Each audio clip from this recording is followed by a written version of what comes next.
If you had asked me last week, I would have told you that I have an almost perfect life. A good job, a comfortable home, a loving and beautiful wife, and three of the most wonderful children you can imagine. The youngest of them sat in the back seat of my car as we slowly drove to our favorite park. Sweet, innocent, 19-month-old baby Cindy. I always got a shiver when Cindy started talking.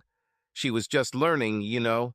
Of course, I've been through this twice before, with her brother and sister, but as much as I love and enjoy my children, if I had the chance, Cindy would be the last. So knowing that this might be the last time I would experience all those magical moments of parenthood made it especially poignant. Kindergarten, Dad. That's right, honey. It's a kindergarten. Wow. What the hell? It was indeed a kindergarten that we had just passed by. But how the hell did Cindy know this? She's smart, but she definitely doesn't know how to read yet. This mystery occupied me for the next 2 blocks, giving me a terrible feeling. I analyze a situation quickly, and, according to my friends, I have an amazing ability to collect a lot of facts and see all the possible options very quickly. 2 blocks later, the only possible explanation was that Cindy had already been to this daycare often enough to recognize it. The problem is that my stay-at-home wife never mentioned taking Cindy to daycare. We actually agreed to wait until she was 2 years old before doing this. This needed to be found out. As soon as it was safe to do so, I turned around and parked in the parking lot near the center. Any parent will tell you how long it takes to remove a baby from a car seat. Needless to say, today I was not the exception. It didn't help that my mind was confusedly racing the whole time. As I approached the doors, I planned how to do this. "Hi, my name is Mike. Do you recognize this little girl?" This might require some explanation. In the end, the decision was made for me when the young woman at the front desk smiled at the baby in my arms. "Hi, Cindy. What are you doing here on Tuesday? You usually come on Wednesdays, although I don't remember seeing you on our list for tomorrow." "Hi, I'm Martha. You must be Cindy's dad. Sarah, we've been hearing a lot about you." Told. How I had a normal conversation when my mind was racing around is beyond me. I think I told her that Cindy saw the place as we drove by and wanted to say hi to her friends. After a couple of minutes of polite conversation, I excused myself and returned to the car. No further thought was possible as I drove Cindy home. Sarah and I were married for 10 years, and we were the strongest couple you could imagine. The realization that she was keeping at least one secret from me tried to penetrate that statement, but I pushed it away. There must be a legitimate reason for the secret. I just didn't know which one yet. Unfortunately, I couldn't just ask her. Sarah was on an annual cruise with her favorite aunt and would be out of range until Saturday at best. Anyway, as I said, I married Sarah 12 years ago, after a 2-year courtship.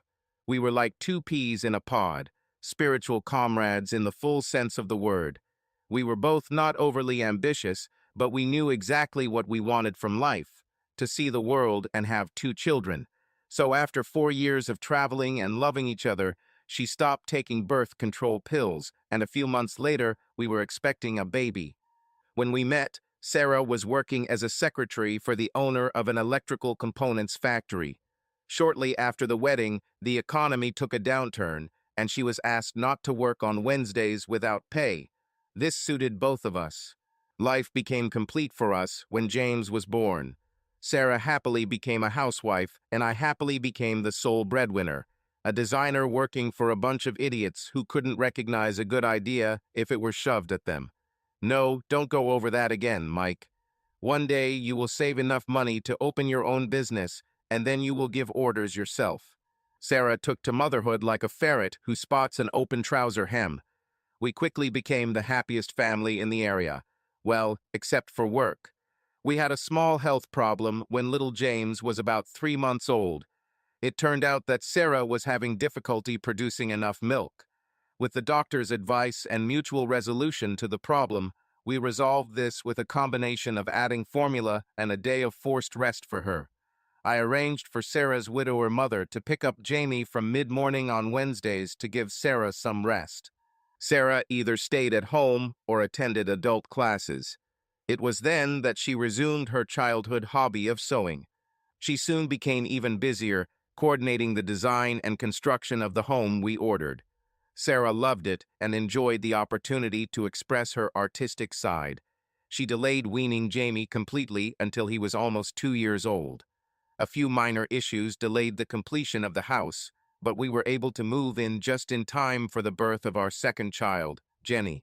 Yes, Jenny was born when James was just over 2.5 years old. Life got better and better. The only time I didn't spend with the kids was when I showed Sarah how much I still loved her. Jenny was another calm child.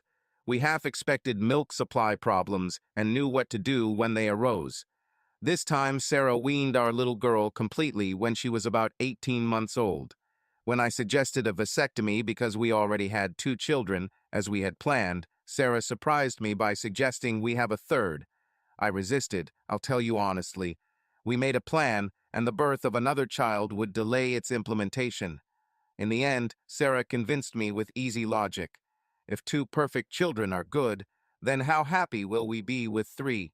Cindy entered our ideal world 2 years and 6 months after Jenny was born. I don't want to paint a picture of absolute utopia. I had to work on getting my items to actually go into the laundry basket and not just around it. Sarah had to be careful not to clog the sink with her hair. Long hair is beautiful, but I have to admit, I'm amazed at how much it falls out every time Sarah brushes her hair. And we had a constant battle with razors. She constantly used mine on her legs and dulled the blade. These are just a few of the little annoying habits we've worked on to keep things harmonious. I once heard a saying that little things like leaving the cap on your toothpaste ruin the love in a marriage because most couples have already discussed major issues like religion and politics before getting married. I believed in this saying, and so did Sarah, and so we tried to minimize minor irritations. Sarah and I also had rare, more serious arguments. The first of these happened when James was about 16 months old, and for the stupidest reason. I came home to find that Sarah had used hair tinting mousse to dye James' hair red. She gave me the ridiculous explanation that she wanted to celebrate her Irish heritage by dressing James as a leprechaun for St. Patrick's Day. I had no problem with the idea, but I was against the idea of chemically changing our son's hair color. After a heated argument in which I first yelled at her, we agreed that in the future such things should be discussed and agreed upon in advance. Another argument occurred about a year ago, shortly after her mother's sudden death. Sarah suggested sending Cindy to daycare on Wednesdays so she could have a completely child-free day. I strongly opposed the idea, unable to bear the thought of Cindy being cared for by a stranger and upset by the separation. Besides, now that the older 2 were in school or daycare, Sarah only had to care for one child, 6 hours a day. Like all good couples, we found a compromise. I will consider daycare once Cindy is 2 years old and emotionally ready for it. Plus, I offered to take care of the kids every weekend so Sarah could have a free day. I was glad that she almost never took advantage of this offer because after the work week and all the obligatory chores, I admit, I wanted to play with the children, not organize them. Moreover, her lack of requests proved, in my opinion, that she could do without rest. Another source of concern is Sarah's hints from Cindy's first birthday that she was ready to have a 4th child. It's strange considering we discussed this early in our marriage, deciding we'd try to have 2, and have already stretched it to 3. For months, Sarah raised this issue at every opportunity. She was worse than a used car salesman. It's funny because when I asked why she changed her mind, she couldn't give me a convincing answer. Discussions continued, but I was determined to stand my ground. Luckily, she has calmed down in the last few weeks. Hopefully, that meant I dodged a bullet. I was one of 6 children, and my father died as soon as I, the youngest, left home. The poor guy worked all his life and never had time to rest at the end. I didn't want to repeat his fate. Just as we were passing through a small shopping area near our home, I saw something that shocked me. It was a new electronic sign above a gas station, boldly telling everyone that didn't know it already that it was Tuesday, the 1st of May, along with the time and the temperature. Today is Tuesday. Tomorrow is Wednesday. Wednesdays. For the first 5 years of our marriage, Sarah worked every weekday except Wednesday. After James was a few months old, Sarah left him in the care of her mother. On Wednesdays, this continued until her mother died last year. Now I discovered that she left little Cindy at daycare once a week on Wednesdays. The result, my wife had about 6 hours of free time every Wednesday, and this continued for about 10 years. There must be a simple, innocent reason why I was deceived by a woman whom, until that moment, I considered absolutely incapable of deception. Some gut feeling, told me that it wasn't just a matter of taking a day off from motherhood. I cursed my gut instinct because now there was a huge and growing seed of doubt in me, and I hated it. I wanted so badly to just pick up the phone and ask her what the reason was. Calm your mind. Burn the nascent seedling of doubt inside me, but I couldn't. Sarah was out of range until Saturday. Let me explain. Even before our wedding, Sarah left once a year to visit her aunt, who lives in England.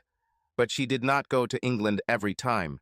Usually, and every time for the past 8 years, Sarah would go somewhere to join her aunt on a cruise.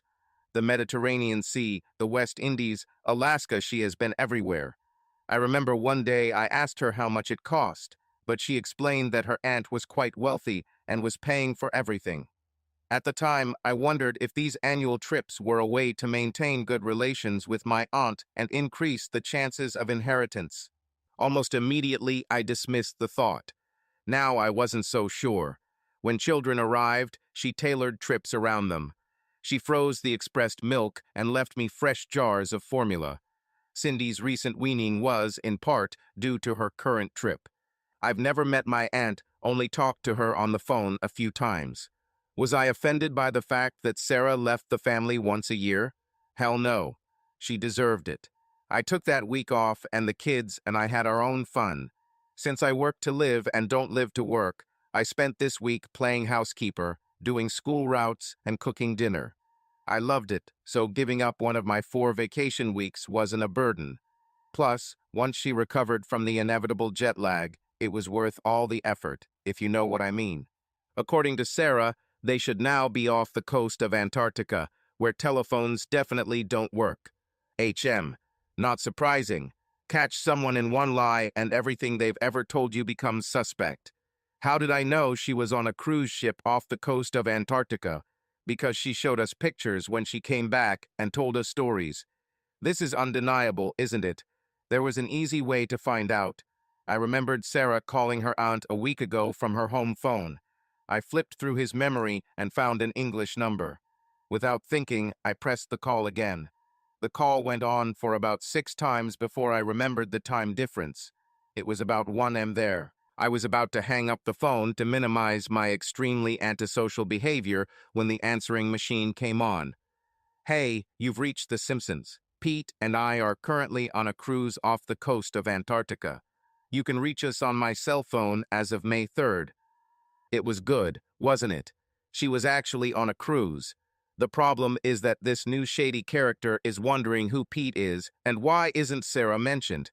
Then, of course, there was the fact that my aunt returned on the 3rd and my wife only on the 6th. I really wanted to stop the doubts gnawing at me. Sarah and the kids are my life, but this mystery was like an itch that I just couldn't help but scratch. I couldn't leave her alone. I desperately wanted answers. Photo albums. On the album shelf were individual small books with photographs of annual cruises. I took it last year and opened it. Here is the beach in Cancun. Here is her aunt in front of a huge ship in Barbados. Here is her aunt at dinner at the officer's table, surrounded by snow-white uniforms and gold braids. After flipping through each page, I did not find what I was looking for. Eager to prove Sarah's veracity, I picked up the 2nd album, then the 3rd, then the 4th. My wife was not in any of the photographs. If I were suspicious, this would seem very strange to me. Guess what? Why had I never noticed this obvious fact before? Because I've never been suspicious before. Desperate to prove that my growing doubts were unfounded, I racked my brains trying to find another way to prove Sarah's innocence of all charges. Her car. For as long as I can remember, Sarah would always take a late flight to meet her aunt. This meant that she took a taxi to the airport or, as this time, drove her car and left it in the long-term airport parking lot. I pulled out folders with Sarah's personal savings and credit accounts from the files. Luckily, each album had dates on it, allowing me to quickly focus on the corresponding weeks. I knew from experience that long-term parking cost $85 for 7 days. 10 minutes later, I did not find any amounts even close to this in any of the accounts. I made it to the fourth last trip, working my way back, before I noticed anything else strange. During the 8 or 9 days of her absence, there was not a single expense in the accounts. I knew my aunt paid for everything, but not a single cup of coffee during the trip. Suspicion grew. I needed to find out. By then, Cindy was already awake. I absent-mindedly called my sister and asked if she could babysit for a couple of hours. As usual, she was delighted.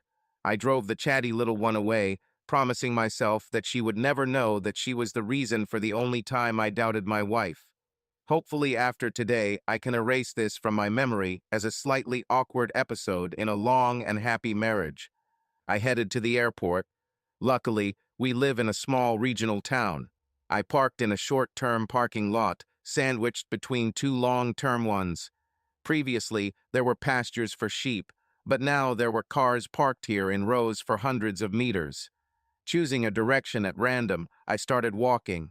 After 45 minutes, I knew that Sarah's car was not there. So where is she? On the way back, different plans came into my head. Did I suspect enough to contact a lawyer to confirm what I already suspected? Namely, that a divorce awaits me and I will be at a disadvantage. I've been aware for some time now that I seem to be the only citizen in my country, Literaticland, in case you're wondering who doesn't have a lawyer friend. Bummer. Data. I need more facts. And quickly, before the seedling of doubt in my head grows so large that it breaks through the skin of my skull. Arriving home an hour before the children had to be picked up from school, I did the only thing that came to mind. I began to search the house from top to bottom. Why, I didn't know exactly, but perhaps something would catch my eye as inappropriate. Sarah loved the house.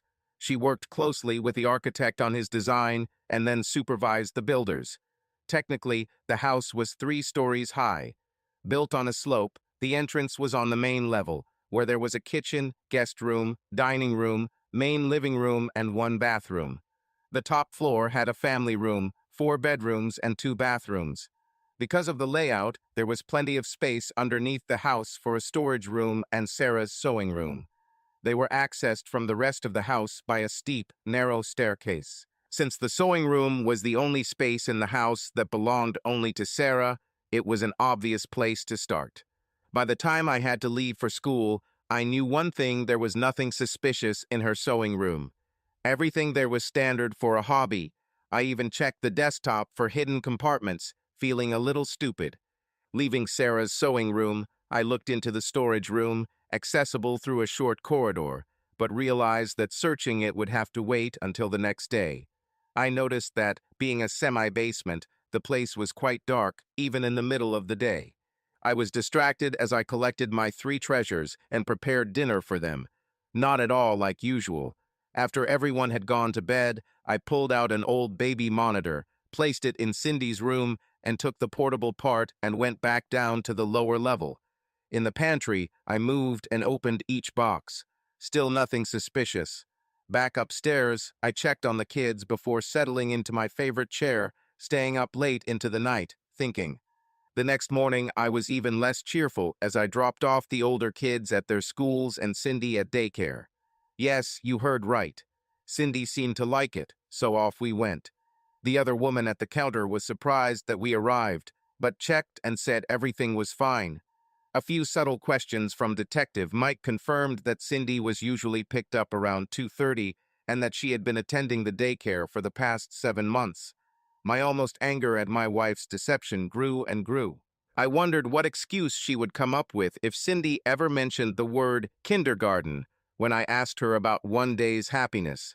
I sat in the car with my head on the steering wheel. What else could I have done to get to the bottom of Sarah's alleged deception? I couldn't wait for her to come back so I could confront her.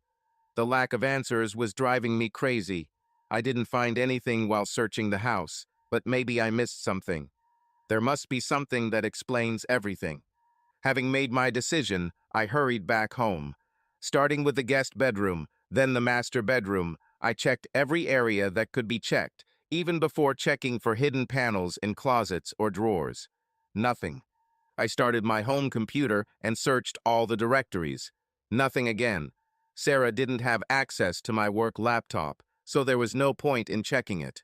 Unless there was anything in Sarah's car or her phone, there seemed to be nothing to be found.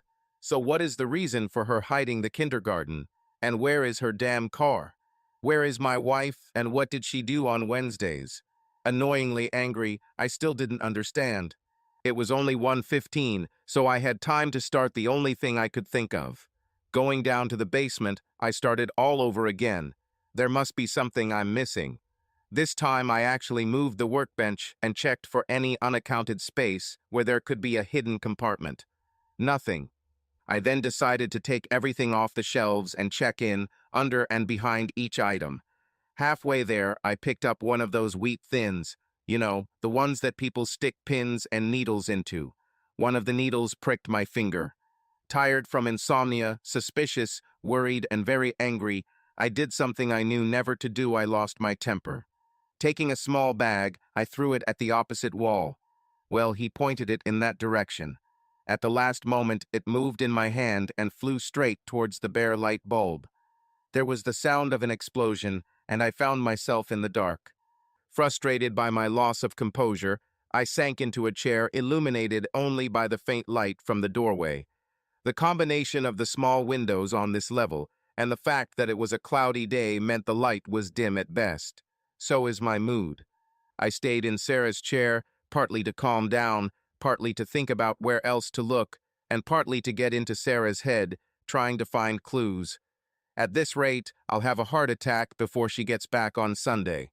I spun around in my chair, spinning ideas and possibilities in my tired brain.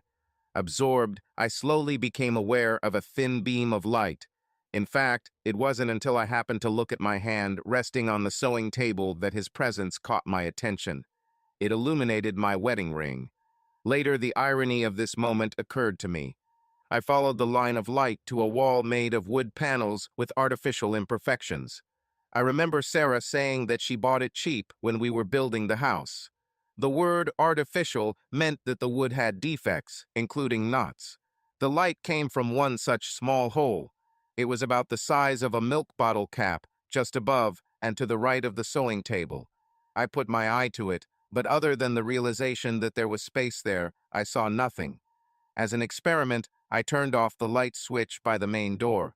Of course, the light from the hole also disappeared. I ran upstairs, returned with a spare light bulb, and quickly installed it. Light filled the room again.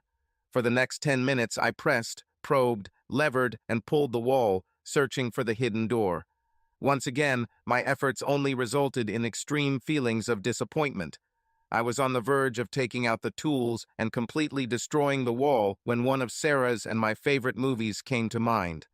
In the film, a girl searched an ancient house, trying to find the entrance to a secret passage.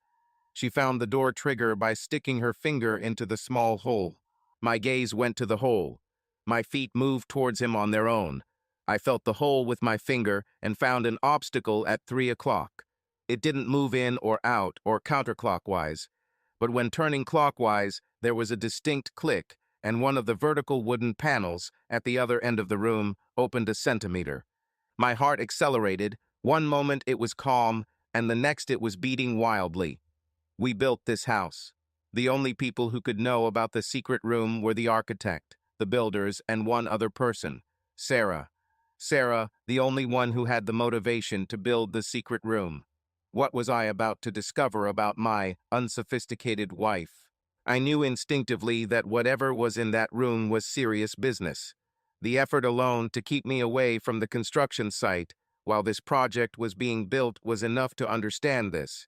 Instead of being satisfied that I had finally found proof that I wasn't going crazy, that Sarah had indeed been keeping a secret from me, I swallowed, suppressing the sadness and disappointment to deal with later.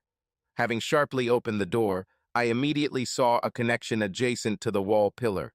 That's why I didn't feel any movement during previous attempts. The space behind the door was illuminated by a light strip above the frame. They say that keepers of secrets often indulge in the simplest things. Tonight that saying came true. It was a mistake that this light and the sewing room light were connected to the same switch. Unless the outside light bulb burns out, or in this case comes under friendly fire, the secret room will never be discovered. Oddly enough, I wondered if this was Sarah's oversight, or if the electrician didn't follow her instructions. I was aware that I was procrastinating. Knowing deep down that everything that was in the compartment would change my happy life forever, I did not want to reveal Sarah's secrets. For a long time I was tempted to close the room and leave. Perhaps ignorance was bliss. Later I realized that even in my wildest dreams, I could not imagine how many changes would happen in my future. The space was 24 inches deep. Opened with a 3-foot panel, there were clothes hanging on a steel rod, just like Sarah's closet upstairs. However, unlike the last one, these ones were clearly cool and much more revealing than the ones I was used to seeing on her. Downstairs stood a small chest of drawers, which, on a quick inspection, was filled with linen that, if worn by my beautiful wife, would have excited the excitement of an Egyptian mummy. Next to the dresser were racks of about 10 pairs of high heels. The right wall of the space was wooden and clearly the end. The left wall was steel. As I turned left, I noticed that there was a gap between the wall and the steel surface. In the darkness, I saw that what I had at first thought was a solid wall was in fact the left door of the double doors. There was a lock that I activated, allowing me to open the second door. The second half of the secret room was completely occupied by a huge fireproof safe. It was so large that it could only be installed before the room was completed. Where was I when all this was happening? Sarah, oh Sarah, what are you hiding? The front of the safe had a keyhole and a large handle. Crap. Now I had to look for the key. In desperation, I grabbed the handle and pushed on it, almost losing my balance when it suddenly turned. Sarah must have been confident that I would never find the secret compartment and did not lock the safe. I wasn't sure how to feel about this. Was she so confident because she thought I was a fool, or because she thought she was so smart? So, if it wasn't for security reasons, why was there a need for a huge safe? Keep mice away? Or protect the contents from fire in case of a house fire? This meant that the contents were very valuable. Taking a deep breath, I opened the thick door and stepped into a completely different reality. The upper 2/3 of the space was occupied by steel shelves. The bottom third was a steel box. The first thing that caught my attention was the glossy brochure from the cruise line. The cover showed a cruise ship sailing off a spectacular ice shelf, Antarctica. Underneath this booklet were others for Alaska, the West Indies, and you guessed it, all the other places she supposedly visited with her aunt. I suspected, even early in my investigation, that these were her research materials, the source of her future stories about her fantastical, fictional cruises. One of the shelves was filled with magazines, conveniently labeled by year, and documents, some loose, others in envelopes. On the next shelf were more documents and several DVDs, all non-commercial and all in separate plastic cases. Each disc had initials and a date. The top one was labeled AC, the 4th of August 2016. This was approximately 20 months ago. There was an open wooden tray on the bottom shelf. When I pulled it out, its contents sparkled in the light. It contained jewelry. Lots of jewelry. I've never been interested in jewelry, but I know 18-karat gold when I see it. These were obviously expensive things, but strangely, they looked as if they had been thrown away accidentally, almost thrown away. The owner, whoever he was, did not treat expensive jewelry with respect. Among the sparkling glitter were 2 satin ring cases. These at least looked like they had been carefully placed. The contents of the first, larger case left me in awe. It was a single diamond, and a big one. I raised it closer to the light, and judging by the way it sparkled, as soon as it caught a little light, I took it for real. The second case broke my heart. Looking small and insignificant compared to the rest of the pile, there lay 2 rings, one with a central diamond flanked by 2 smaller diamonds, the other a simple gold ring. How insignificant the diamonds looked compared to the giant in the other case. How familiar these rings were. Of course, they were familiar. I bought them. I gave one on my knees. Another thing was when I stood in front of the priest. I fell to my knees in a painful parody of my proposal, my hands shaking like a Parkinson's patient. Wherever my wife is that is within reach by car, she is there as a single woman. The barriers protecting my thoughts from extremes collapsed under the pressure of new evidence. I'm a little ashamed to admit that I jumped to my feet only to stagger backwards and fall into my chair, feeling, well, emotional. I was only interrupted by my phone alarm reminding me of the time for the school run. I collected my thoughts, shared the shock and grief, and left. This time I picked up James and Jenny first before going to Sister Carrie's. We were invited to dinner. All the way I thought about what I found and its meaning. After dinner, while my children were playing with their cousins, I revealed the truth to my sister and her husband. They couldn't believe that Sarah could be anything other than a loving wife and caring mother, but they wanted to immediately go to my house and see what was in the envelopes, on the papers, and in the magazines. We all knew that if we knew the truth before Sarah returned, it would be from these documents.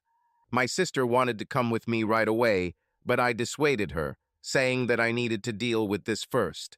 As soon as it was decent, I collected the children and returned home. After putting them to bed and waiting for Cindy to fall asleep, I took the baby monitor and went downstairs again, full of anxiety and, at the same time, reluctant to start reading. Before picking up the first magazine I decided to start with them, I returned the wooden tray to the shelf. This brought my attention to the only place I had not yet explored, to the steel box below. I couldn't move it from the awkward angle. I knelt down and looked closer. There was no castle. Grabbing it tighter and at a better angle, I pulled harder. The drawer slid out. I stepped back, stunned. The reason it was so difficult to open was because its contents were very heavy. But then there is gold. 11 gold bars lay on a thick felt mat. Some were smaller 100G bars, but most were larger 250G bars. I knew a little about bullion. Right after our wedding, Sarah convinced me to buy a 100G bar as an investment. It is still in the bank safe. Her boss was convinced that gold would soon skyrocket in price. He was right. The bar we paid about $7,500 for was now worth over $14,500. It seemed like not a week went by without Sarah Googling the current price of gold and telling me how much our shiny little brick was worth. I quickly did some math in my head and estimated that there was about $133,000 in gold in the box. While I was trying to figure this out, I noticed that the layer of felt underneath the ingots was uneven. Lifting up a corner of the mat, I saw another layer of ingots. After quickly moving a few of them, I lifted up another layer of felt to find another stunning layer of gold. Was this what Howard Carter felt when he opened Tutankhamun's tomb? Another quick movement of the ingots revealed that the third layer was the last. Quickly but carefully, I returned the bars to their place in the box, arranging them according to size. I took out my phone and turned on the calculator. I won't bore you with the math, but even at the current price of about $1,800 an ounce, there was over $1.5 million worth of gold in the box. Only then did I wonder where Sarah got this gold from. My eyes, as if automatically, went to the right, to the sexy, revealing clothes hanging where I should never have seen them. A terrible thought entered my soul. As I put the bars back into the box, I desperately tried to rationalize everything I had found. Besides the obvious, of course. I'm a little confused about which documents to read first. Ultimately, I decided that the magazines promised the best chance to quickly find out what was going on, so I picked up the one labeled 2018 and opened it. I made a mistake. It wasn't a magazine. It was an accounting journal. Not only that, but it was coded. No, I quickly realized it was not a code, just shorthand. The first page began with the balance carried over from the end of last year. Strange, it was not only in dollars, but also in ounces and dollars. In the far right column was the dollar amount, $1,650,900. I realized that this was the only way to account for the changing price of gold. The first page showed that the amount of gold remained static, but cash increased by $1,500 on the last Tuesday in January. I scrolled to February.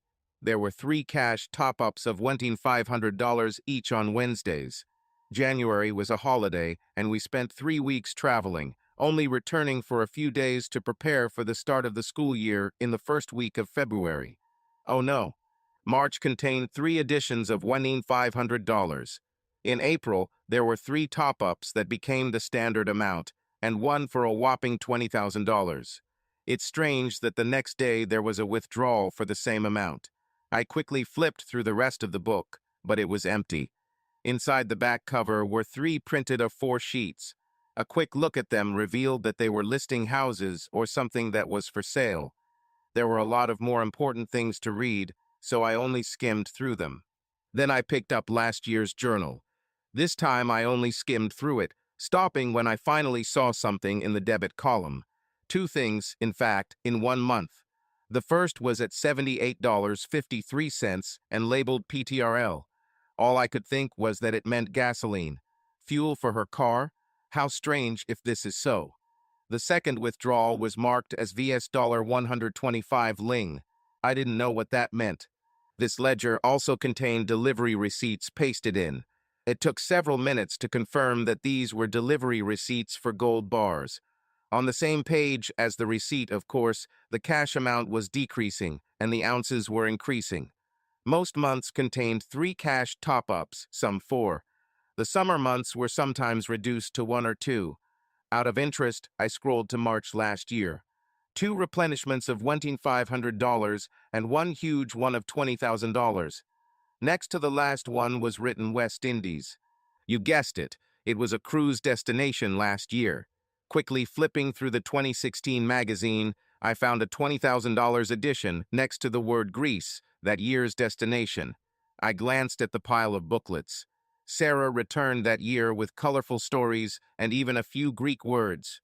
If indeed she had never been there, then the level of her deception was astonishing and heartbreaking. Who is this woman? Did I even know her? I suppressed these thoughts. I wanted to be as clear as possible. I put last year's magazine back in its place, and instead of going through them all, I took the earliest one. It was labeled 2003, the year before we met. A quick glance showed that there were many more entries, but usually for smaller amounts.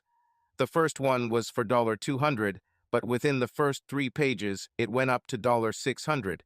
Each loan had a signature next to it. I think there were about 4 or 5 different signatures. Flipping through the rest of the book, I found 3 large amounts, all for $10,000. All this really confused me, so I moved from them to envelopes. The first one was a regular business size. The envelope may have been standard, but its contents only made things weirder. There were registration papers for the Ferrari. The owner was Sarah, and the car was registered just under 2 years ago. Sarah owned a car that was probably worth at least $500,000. Where the hell was she? A random passage came to mind, inappropriate in the current situation. I think it was last year. I was running an errand for work when I stopped at a traffic light next to a shiny red Ferrari convertible. I looked at the car to admire it.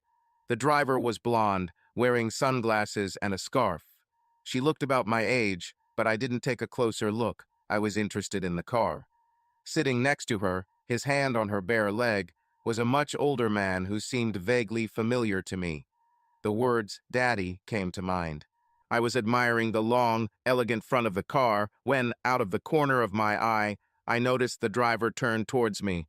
I turned to smile at her, but she quickly looked away. Perhaps her daddy was jealous. Again, in my peripheral vision, I saw that the light had turned green. I expected the Ferrari to rush forward, but it stayed in the background until it turned 2 blocks later. Could it have been Sarah driving? We definitely didn't have a multi-$100,000 car in our yard. I'm observant and would almost certainly have noticed. So where did she keep it? What a fast life she had. Owning one of the greatest cars in the world and not being able to drive it every time you want. Perhaps only once a week on Wednesdays. But how to avoid recognition by people you know? Perhaps wearing a wig, a scarf, and huge glasses.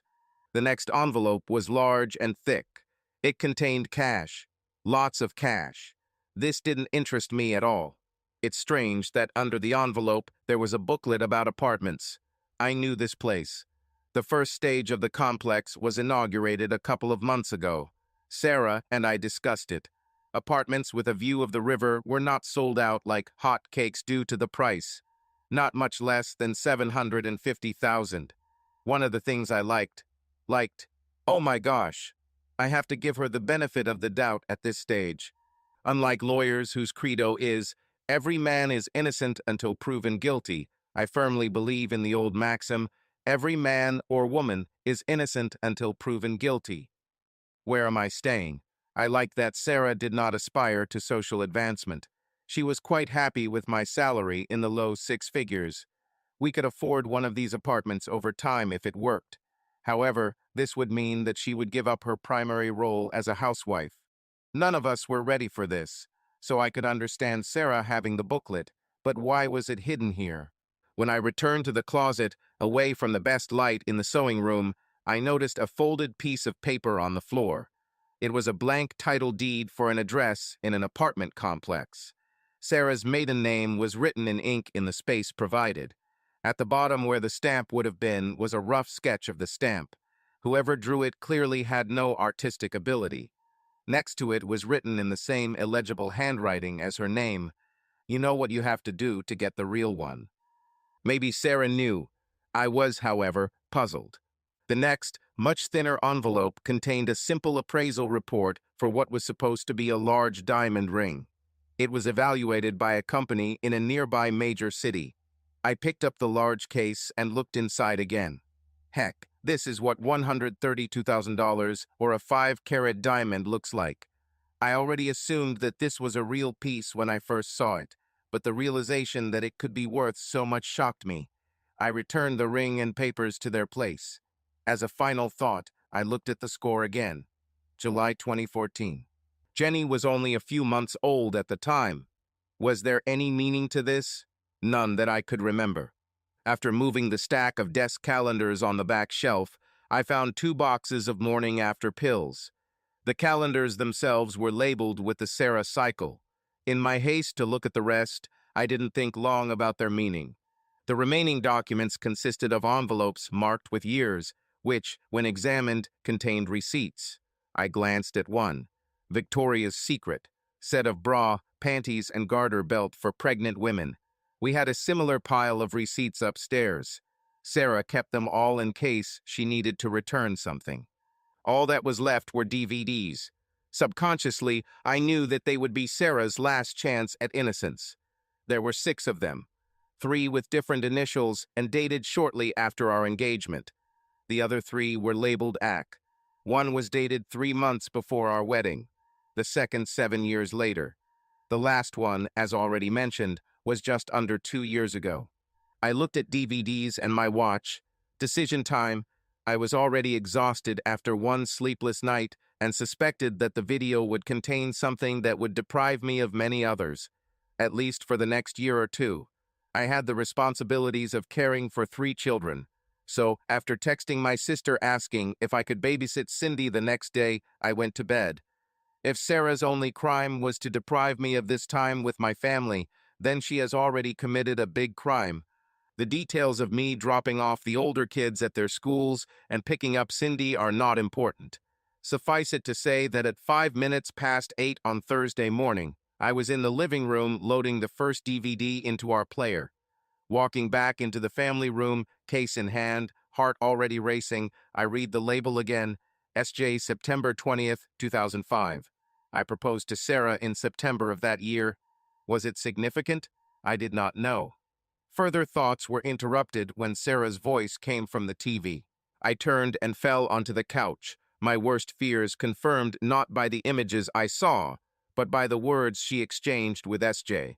So, you want me to play the role of your wife and let the man you found seduce me? Yes, that's exactly it in short, but you already know that. I know, but play with me, Steve. Your conversations help me get into character. It excites me. I groaned. It's bad enough that she was going to sleep with another man, but for him to be a weakling who likes to watch his wife sleep with other men. Steve inhaled loudly. Fine. I brought you one of Josie's dresses along with her underwear. As you know, you have almost the same hair color, but you will need to put your hair in a clip. Josie always wears her hair up during the day. They continued to discuss nicknames and terms of endearment that Steve, as I now knew him, and Josie used. Steve handed Sarah the bag, which she emptied onto the bed. She began to undress without the slightest embarrassment or awkwardness. Her ease confirmed what one of her notebooks had already told me. Even if I didn't want to admit it, she was already naked with him. This truth fueled the growing knot of treacherous anger in my stomach. She put on dainty panties. They were white and looked innocent. The matching bra was the same. The dress was also white and in a style that Sarah once described to me as a sundress. Strappy sandals completed the ensemble. Sarah walked over to the mirror, gathering and twisting her hair into a messy knot secured with a clip. "This is fine?" she asked. "Yes, perfect. You could be her twin. Is that why you love me, Steve? Because I look like your sweet, innocent wife?" Steve nodded. "But maybe a more mischievous version. The one who will do what she doesn't do. Right?" "Yes," he whispered in a hoarse voice. "Are you excited by the thought of seeing her having sex with another man?" Steve nodded again. I frowned. What a weak-willed idiot. Yes, I want to." I looked at the screen, shaking my head. It was Sarah, and yet not her. Her mannerisms, the way she carried herself, her choice of words, even her gestures, this was not the Sarah I had known and loved for many years. Hearing Steve apologize, I took the opportunity to survey the situation. It looked like a hotel room with a small kitchenette. Behind Sarah, in the corner of the room, there was a small table set as if for dinner. The man clearly tried to create an environment reminiscent of his home. Sarah, speaking directly to the camera, interrupted my inspection of the room. "Are you listening to this, Josie? He wants you to have sex with other men. Many other men. This isn't the first time he's asked me to act out this scenario. Hell, this isn't even the 10th time. He really likes this scene. She excites him like no other. Can you hear me? He wants you to be his bitch.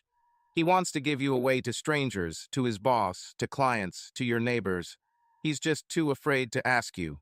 That's why he's been coming to me for almost 2 years. He makes me shower beforehand using the same soap and shampoo as you. He makes me wear your clothes, your perfume, even your worn panties. And then he makes me pretend to be you and service some guy or guys he finds. Look and see what he really wants from and for you." Sarah's speech shook me to the core. I was ready to see her have sex with another man, but this... Suddenly, the purpose of the video became clear. It was not a memorable moment or a tool for self-gratification. It was a tool, yes, but not for pleasure, but for financial gain. I hit the pause button and ran to her sewing room, grabbing a magazine from 2005. For every month up to and including September, a deposit was made with the initials SJ. Nothing for the rest of the year. No large unexplained deposits either. I checked 2006, and it seemed like SJ had disappeared. If she blackmailed Steve, where's the trail? She recorded every other deposit and withdrawal, so why should she handle blackmail any differently? Still pondering this mystery, I went upstairs and prepared for the performance. The man Steve found for Josie was large, at least 6, 2 or 3, and heavily muscular. I watched, feeling a little sick, as the three of them acted out a scene in which Steve brings an old college friend home for dinner. It was like watching an adult movie with a subtle plot from the 80s, which in some ways, except for the era, it was. "I'll go change clothes and wash up. Why don't you two get to know each other better while I'm gone?" "Don't worry, honey, I'll entertain Jimmy," Josie assured Steve. Steve left the screen. "Let me refresh your drink." Josie stood up and walked around to Jimmy, leaning over him and brushing her chest against his bicep as she filled his glass of wine. She placed the bottle on the table before beginning to massage his shoulders and arms. "You're so big and strong, Jimmy. Is it from playing ball?" They exchanged some more hints, followed by showing off Josie's breasts and legs, and then Steve joined them again. "Get up, Jimmy. Now look at this, Josie, Steve said, pointing at Jimmy. You did it. I didn't, dear. I swear I didn't do anything wrong. Thoughts about you doing their job, he got excited, baby. The sight of your beautiful breasts turned him on. You have to let him find relief in you. Josie shook her head, letting out a small sob. No, honey, please don't force me. We shouldn't. It is not right. I can't. I want only you. I love you. I don't want anyone else. I gasped when I heard her say she loved him. For a moment, I forgot that she was pretending to be his wife. I know you don't need him, Steve interrupted. That's what makes this so special to me, baby. It's that you do this just for me because you love me. It turns you on. So be my good little bitch and serve my friend. Do you really want me to have sex with him? Do you want this? Yes, baby, that's what I want. Steve turned to Jimmy. Take off your clothes. Steve stepped towards her, kissing her forehead tenderly before following her. I heard him unzip her dress, loosening the thin straps on her arms. Well, then you guessed what happened. When they finished, without saying a word, he stood up, took his clothes and left, his only recognition being a quick nod to Steve. My beautiful bitch, you were perfect. Before I heard the hotel door click, Steve was on top of Josie, and they started having sex. There was no movement on the screen, and the only sound was that of two people recovering from troubled sex. I sat on the floor with my back to the living room, stunned. For most of the video, I couldn't see the woman on screen as Sarah. She was so convincing as Steve's wife, Josie. It was Sarah, my Sarah, who was not mine after all. I stood up, contemplating the movie, when suddenly he saw Sarah speaking directly to the camera, now fully clothed. Hey, Steve. I thought I'd give you a little souvenir of our last time together. I'm sure you'll agree with me, it was unforgettable. Yes, you heard me correctly. This little video will never see the light of day as long as you are a good boy and never contact me again. If you see me in public, you won't. If someone introduces us, you'll act like it's the first time, and you'll never, and I mean never, tell anyone about me or talk about our time if I catch even the slightest hint of you. Have I ever told anyone anything about me? Your sweet little Josie is going to get a copy of the video, and we wouldn't want that, would we, Stevie? In that brief moment after her words, before the screen went dark, Sarah smiled knowingly. It was an unpleasant smile, and certainly not the happy and loving smile I was used to seeing on her face. I felt sick and depressed, below the belly of a mosquito. I wasn't sure I'd ever be able to eat again, but at least the mystery of why was answered. The video was not blackmail, it was insurance. I looked at the remaining video boxes lying on the entertainment unit, unsure if I could handle 5 more like the one I had just watched. I knew that if I didn't get through them today, I would never get through this again. Band-Aid, Mike, I said out loud, as if saying the word would somehow give me more resolve than just thinking it. Tear it off quickly and with one blow. It will hurt less in the long run. Sighing at the wisdom of my own logic, I walked toward the DVD player as if walking through mud. I deleted SJ's video and replaced it with RG October 18th, 2005. When I pressed play, I decided that I didn't need to watch every moment. I just needed to know the story as a whole. Next was HD October 25th, 2005. Sarah was clearly busy in October. HD, or Harold as Sarah called him, was another pervert. Each video ended with Sarah's now familiar warning. It was clear, at least to me, that in preparation for our upcoming wedding, she was distancing herself from her past. I paused before inserting the first act video, the one in June 2006. According to Sarah's books, Alaska was a regular customer. Why? What made him different from others? Why 3 videos? Did she really love him? Do you love him, maybe? I knew the only way to get answers to my questions was to embed the first of his videos, but I still hesitated. They can't be worse than those you've already seen, I told myself. Let's get this over with and get this over with. Act stood for Artie. He looked familiar. I stopped the film at the first scene, a close-up of Artie's face studying him. Where have I seen him before? The answer eluded me until I pressed play and Artie turned around. His profile gave him away. It was a guy in a Ferrari driven by a blonde. The blonde, who appeared to be Sarah, was wearing a wig. The first video confirmed the correctness of my theory about the degree of pain. Almost sexually, everything was more modest, but I recognized the master bedroom of our first house. Sarah, damn her traitorous heart, slept with him in our bed. How could she? How could she bring him to our house? I went to the bathroom and splashed some cold water on my face. I was procrastinating, and I knew it. Unable to hesitate any longer, I returned to the living room. DVD-2 called. I couldn't help but notice the date, August 2013. Sarah was in her first trimester with Jenny. How could she have sex with some skinny old man when she was having children with me? And why is there such a long break between films? So many questions, so few answers. Shaking my head in frustration, I pressed play and prepared myself for my wife's next act of betrayal. What kind of perversion will she commit this time? It was as painful as I expected. Tired and frustrated, I went into the third and final act movie, expecting to see more of the same. I knew from the date that it was another photo taken while Sarah was pregnant. This time with Cindy, final stage. This meant that we were in this house. I said a silent prayer that she would not stain our marriage bed. My prayers were answered. Sort of. She didn't have it in our bed, but in what was then the guest room and was now Cindy's room. Unlike all previous films, Sarah did not speak directly to the camera, threatening exposure. Why?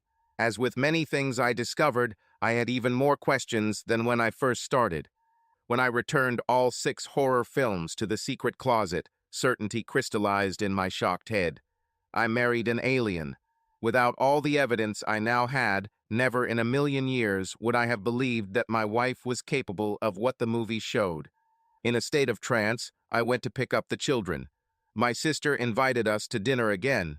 While the children were playing, I told them in an abbreviated whisper everything I now knew. It was not a pretty picture. Of course, I watched the films and didn't study the books properly, but there was really only one conclusion. I married a very smart and very talented actress who was an easy girl when I met her. She started by taking a modest amount. Without knowing the duration of her sessions, it was impossible to accurately judge how modest they were. She gradually increased her fees to what she felt she was worth. I could only imagine that paying for sex is like buying art. It all depends on how much one is willing to pay. Sarah has the same look. Picture Kate Beckinsale, and you'll get a clear idea and her willingness to pander to their whims, and I think you could say that men were willing to pay her a pretty penny for her services. After we met and I, for one, fell madly in love, she gradually abandoned her clients. Clients who I suspected were members of the city's elite. They had to be like that to be able to pay for someone like Sarah, a beautiful, reserved woman who indulges their every whim. Threw them all out. Unfortunately, no. Whoever Ack was, he survived the culling. Judging by the gifts, he probably bought it for her, most likely because he was very generous.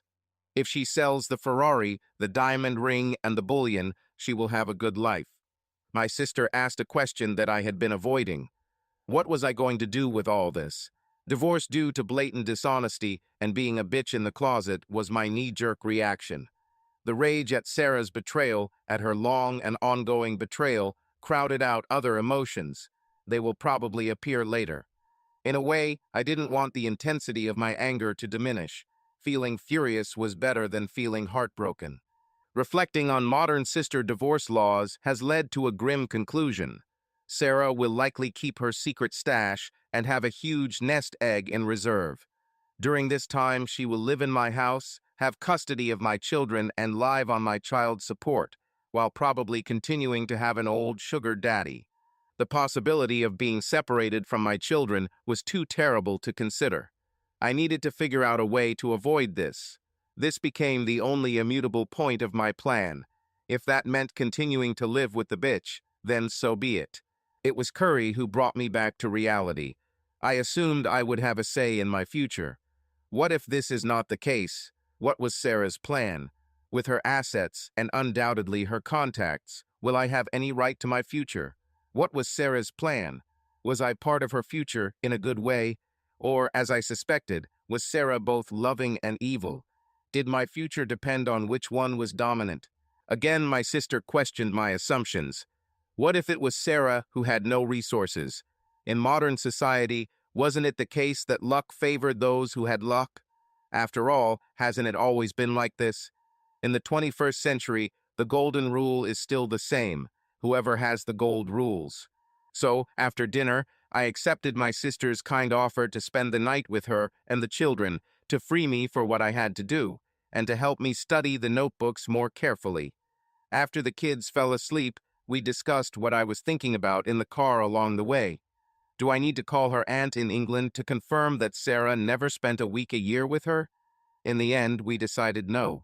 If my guess is correct, then Sarah called her aunt between the end of her cruise and her return home. Sarah stocked up on photographs and compelling stories before returning home. Regardless of whether her aunt was aware of her game, it didn't matter. Sarah would have been warned that she was in for a confrontation, and I wanted her to be caught off guard. I wanted her to be as confused as I was when I discovered her secret. With this decision, my sister began to read. Target, make a reasonable guess about whether I am included in Sarah's plans for the future. 2 hours later, the sister reached 2008, and the safe was empty of gold, jewelry including Sarah's rings, the Ferrari title, and cash. They were in waterproof camping boxes, buried under the compost pile. I'll test in daylight to make sure my camouflage efforts were convincing. Now I was the one with the resources. Hopefully, if things go to extremes, they will compensate Sarah's benefits legally. If it comes to that, my plans were still fluid. I joined my sister, and between us, we finished scanning the notebooks. Conclusion: my reading of the situation was confirmed. Sarah had many clients before we got engaged, and only one after our wedding. Early records allowed us to match some customer initials to the videos. From her little speeches at the end of every video, except the last one with Ak, we knew that Sarah was expecting trouble cutting off communication with some clients. It is very clever indeed to record the session with the purpose of blackmailing them so that they will leave peacefully and not try to approach her if they see her with her happy family.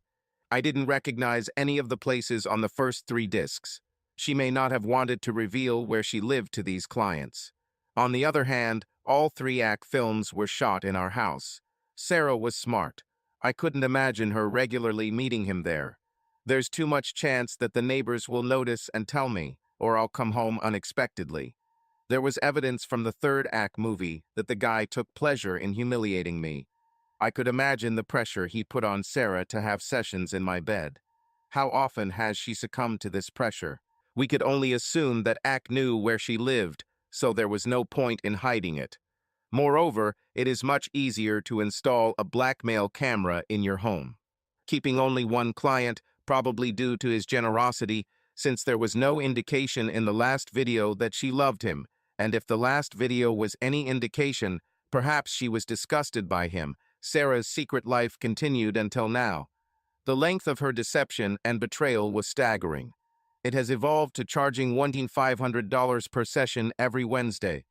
Well, every Wednesday, except for some school and family holidays. Or, presumably, when the lover was away or Sarah was on her period. The latter would explain why most months had only 3 sessions.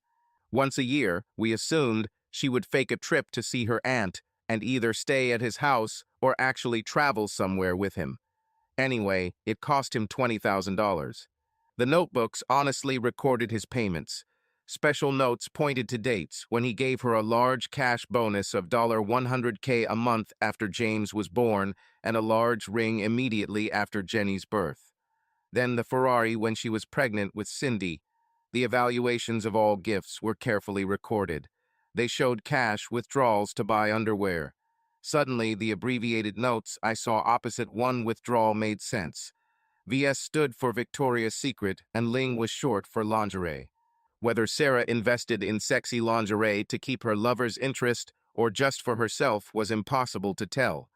After all, they had been sleeping for over 10 years. During this period, you need to think about ways to keep sex vibrant. A few pages later, there were checks as Sarah converted the cash into gold. Small amounts, below the limit that would be of interest to someone looking for evidence of organized crime. I would have found her skill at planning impressive if it had not been overshadowed by her ability to deceive. There were only a few entries that we couldn't explain. The biggest one was just last month. It was a $20,000 debit that almost immediately followed Axe $20K payment and simply had the initials HM in the comments. Did she buy anything? Was she blackmailed? Nothing in the documents or notebooks explained this debit. Strange. As I was trying to wrap my head around this, I noticed Curry looking at the pictures of the children on the wall in the family room, then glanced at me. When I asked, she brought up a question that I had already thought about once after watching the first act video, namely, the paternity of my children. She even went to the cupboard and pulled out an old family album with pictures of us as children and spent 10 minutes comparing coloring, facial features, and other features to us at a similar age.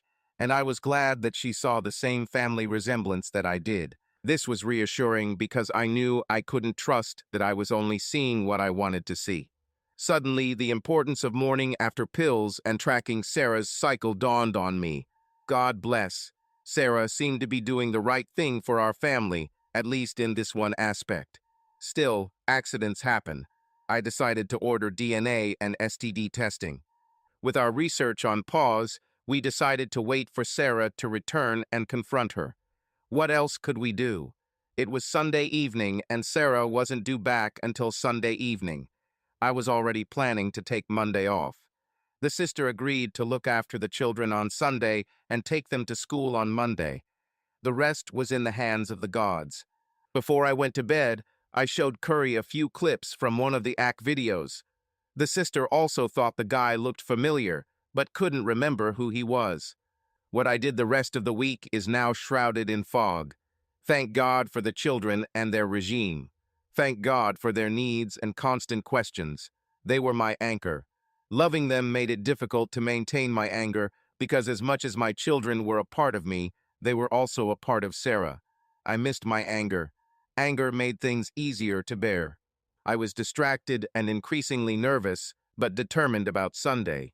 An expected call on Saturday from Sarah to say she was back in coverage never came. After I dropped off the kids on Sunday, I sat and mentally prepared myself for the upcoming confrontation. The details of my backup plan became irrelevant. Sarah didn't show up. She didn't show up on Monday either. Not a word. Now, in addition to strong irritation, another emotion has been added: anxiety. With no news and no better idea, I filed a missing person report Monday afternoon. I stuck to Sarah's stated facts without saying a word about what I knew about her other life. It was clear from their reaction that they thought she was just another runaway wife. I was literally told, "Don't call us, we will call you." I tried to hide my anxiety from the children. He was simply making non-binding statements that she was delayed. I took the rest of the week off. On Wednesday, I was pulled out of my thoughts by the screeching of brakes in my driveway. I looked out the window and saw my sister running towards the front door waving a newspaper. She calmed down enough to show me page 5. The headline read, "Local recovery millionaire opens new shelter for violence victims." The main content of the article was that he donated funds to the orphanage, but this information barely penetrated my brain. I couldn't see beyond the photographs. Arthur Kindred, AC.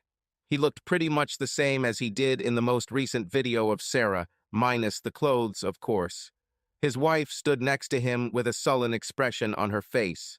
At first glance, she seemed much younger than her husband, even with a sour expression on her face.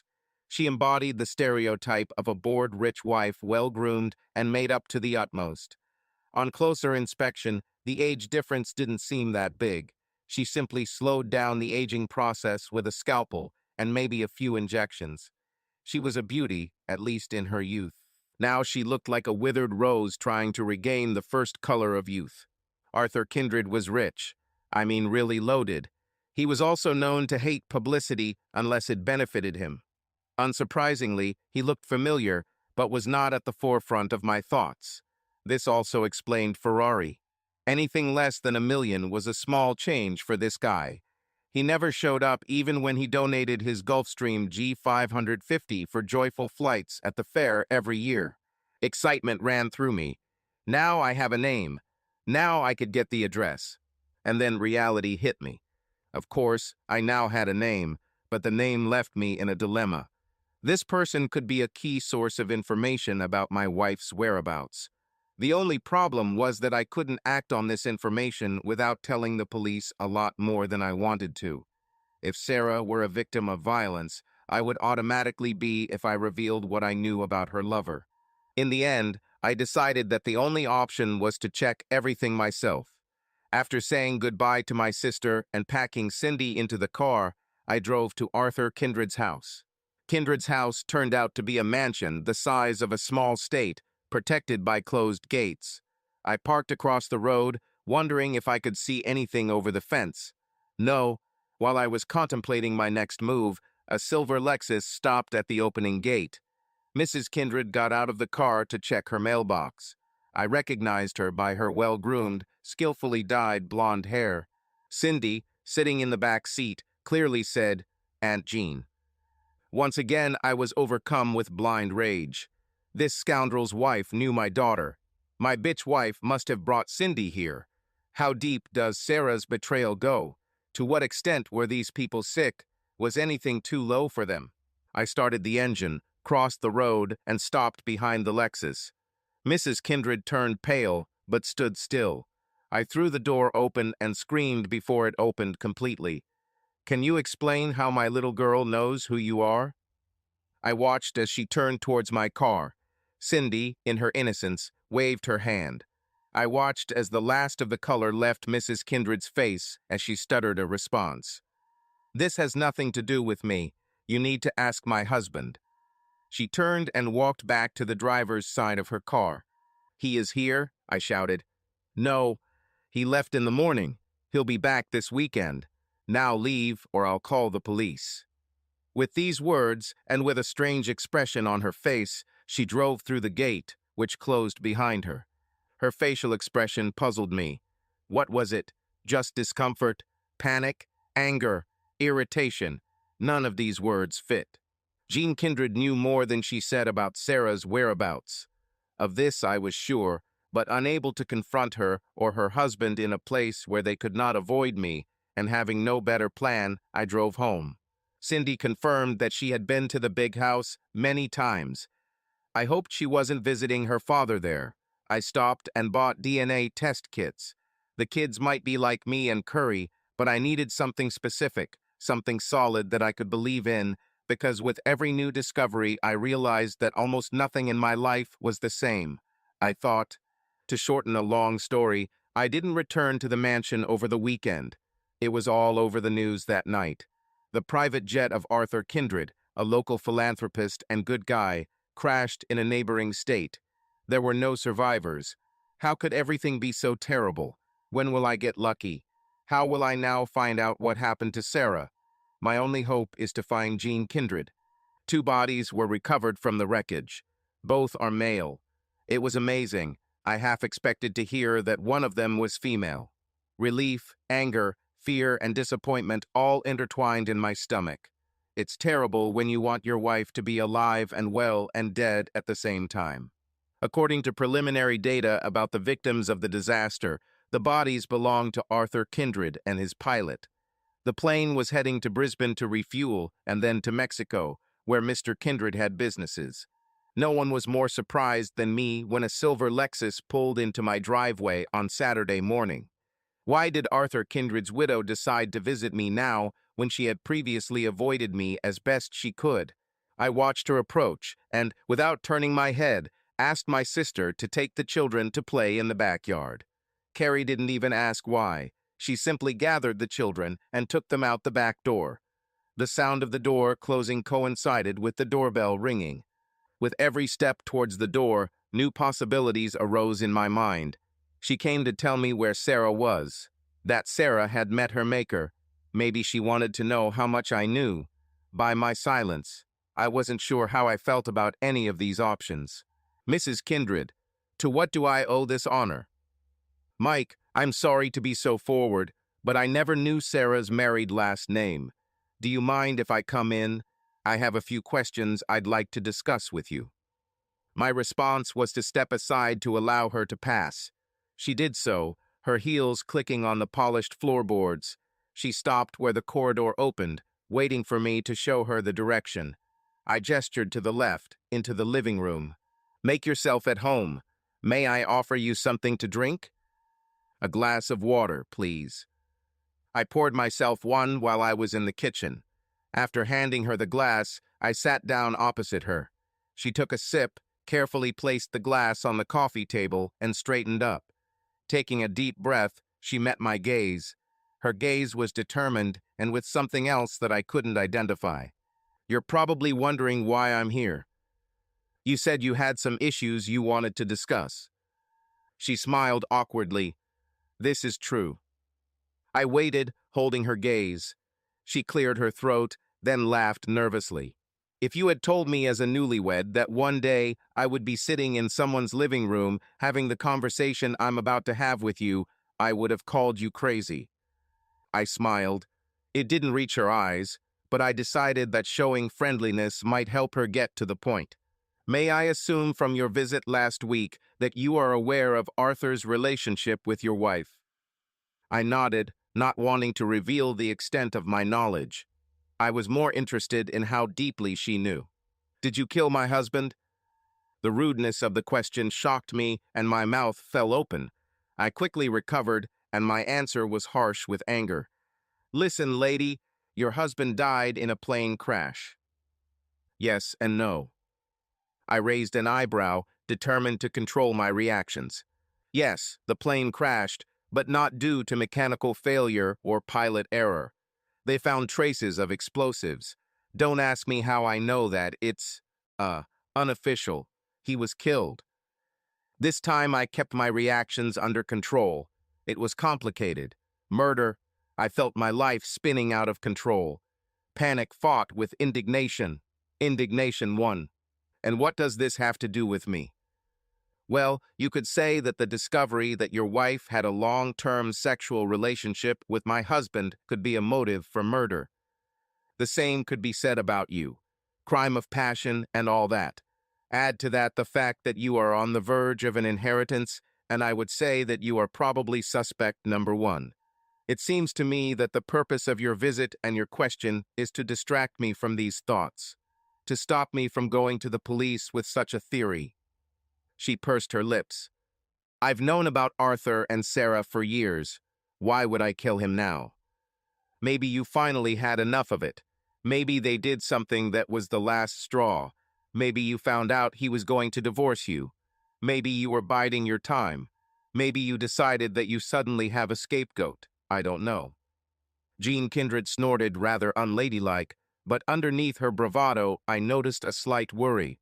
It's all nonsense. As I said, young man, I've known about them for years, while you, I assume, only recently found out about them, and my guess is that they are. The police may find it quiet. It's interesting that Arthur died within 24 hours of you showing up at my house looking for him. They might also be interested to know that you approved of your husband paying an easy-to-get girl for kinky sex, and that his mistress is now missing too. Don't be so naive. Many wealthy men keep a mistress, and their wives turn a blind eye to it. I looked at her with contempt. Sorry, forgot. You're rich. Normal rules don't apply to you. She had the decency to wince. Is that why you killed him? Last time, I didn't kill your husband, did you? She sighed impatiently, but again a note was struck that did not match. As I've already made quite clear, I had no reason. I've known about both of them for a long time. And why would I come here accusing you of killing Arthur if I was guilty? I noticed that she didn't give a simple no. Well, there's an old saying that the best defense is a good offense. This won't get you anywhere, Mike. Well, I'm not going to admit to a crime I didn't commit just for your convenience. What do you know? Why should I tell you? She sighed heavily again. It seemed to me that she was a woman accustomed to submission, and I did not follow her orders. I needed information from her without revealing what I already knew. How? How to do it. Okay, Mrs. Kindred, tell me what you know about my wife and your husband, and I'll tell you if I already knew about it. She looked at me, appraising me. Finally, she sighed and nodded. Deal. I was surprised that she agreed, but I didn't argue. She took a sip of water and cleared her throat. Sarah had a financial crisis in college. To cope with it, she turned to sex for money. She once told me that she liked it. She said it made her feel confident and sexy. She also liked money. Arthur started using Sarah's services in 2003. She waited with a raised eyebrow. The college financial crisis was news to me, but I nodded anyway. I know. Sarah tried to end their arrangement in 2006, but Arthur convinced her to continue. I know. I wasn't sure about this, but it made sense given the date of the first video. The second video was filmed while Sarah Jenny was pregnant, so perhaps Sarah was again considering ending their relationship after the birth since we already had 2 children planned. Apparently something changed her mind after making the second video because we had Cindy, and she even talked about wanting to have a 4th child. I didn't say anything about my thoughts out loud. Jean Kindred didn't need to know that. Arthur couldn't have children, so he was obsessed with it. Over time, he started encouraging Sarah to get pregnant. He rewarded her with a significant amount of money when she gave birth to Jamie. I winced when I heard she knew Jamie's name, but I nodded. I couldn't resist asking the obvious question. If Arthur was so obsessed with becoming a father, why didn't you try IVF or adopt a child when you found out he couldn't have children? Arthur was a proud and vain man. He denied that our inability to have children was due to him. Jean Kindred turned away, clearly in discomfort, but after straightening up, she continued, and by that time, some of his perversions had become known to me, and I wasn't sure if I could stay married to him, so I went along with his denial. To be honest, if it weren't for Sarah, I probably would have left him. Thank you. I couldn't keep the sarcasm out of my voice. I'm glad my wife helped you maintain your lifestyle. Jean Kindred winced. I watched the blush rise up her neck. Her look of shame filled me with a brief but fierce joy. Well, moving on, Arthur encouraged Sarah to get pregnant again, and when she gave birth to Jenny, he gave her a diamond ring. I was prepared for her to know about Jenny and managed to restrain my natural urge to flinch. At the same time, I almost admired Sarah's maneuvers. She tricked Arthur into getting a huge diamond ring for something she was going to do anyway. I nodded and Jean Kindred continued. I suppose you were against having more children, but I think Sarah, like Arthur, may be convincing because you went along with it and had Cindy. Rage boiled in my stomach, its bitterness burning my throat. Yeah, she might be, and let me guess, Arthur awarded her a Ferrari. Now it was Mrs. Kindred's turn to nod. I fought the urge to break something. My rage at realizing that I now had 3 beautiful children because a dirty old man had paid my wife to do it was almost unbearable. Children should be conceived out of love, not out of greed. I know Arthur has offered to buy her an apartment if she can convince you to let her have another child. I turned away to hide my anger. I know. Then you know everything. Not really. I don't know why you're so, tolerant. Mr. Mike, I didn't like it. Honestly, I was humiliated, but it freed me from the burden of meeting Arthur's specific needs, and so I put up with it. So you sold yourself for a comfortable and privileged life. Her chin lifted, and she looked at me challengingly, but she didn't protest. I thought about it. Why didn't she defend herself? So, Mike, it looks like we're at an impasse. I think you killed Arthur. You think I did it. We both had a motive. Either way, the investigation is bad for both of us, as is publicity. Think about your children. Wow, you really are a grieving widow, aren't you? Arthur killed any love I ever had for him years ago, but that doesn't mean I killed him. It also doesn't mean I shouldn't get what's due to me after he dies. I nodded. In a way, I couldn't fault her logic. Perhaps she truly deserved her inheritance 100-fold. I'll tell you where I am, Jean. Can I call you Jean? Jean nodded. Jean, I will keep my mouth shut in front of the press under two conditions. One, you do not mention me to the police to divert attention from yourself. If you are as innocent as you claim, you can easily clear your name. Come to think of it, even if you are guilty of murder, and I think you are, you have the means to escape punishment. And secondly, if you tell me that you know about Sarah's disappearance. After another long, hard look, Jean began. Arthur took Sarah to Mexico on the Lyra. He returned alone. When I asked him where Sarah was, he said he left her there in a bad place for a week. What? I exclaimed, jumping to my feet. It's true. He said he did it because she was trying to end their relationship by blackmailing him with some incriminating videos. Besides, he had long wanted her to tell you everything, and finally to pressure her into giving birth to another child.